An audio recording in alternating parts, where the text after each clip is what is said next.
这个产品大家看起来会觉得怕怕的，其实我们里面是包蜂蛹，所以我们之前曾经在我们店面放那个虎头蜂的蜂巢巢片，上面是有蜂蛹的，所以说我们先让客人体验说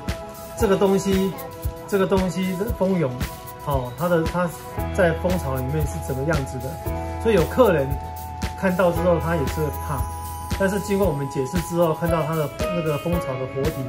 那一个造型之后，都会接受。而有些人是买起来买了去送给客人，送给比较长辈的，因为搭配盒子看起来的东西会比较不一样。虎头蜂它每一年的季节都会不一样，有时候你台风天来的时候，它就会把蜂巢破坏掉，所以我们这几年就会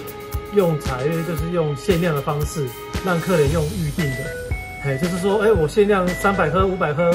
我这些量做完卖完就没有了。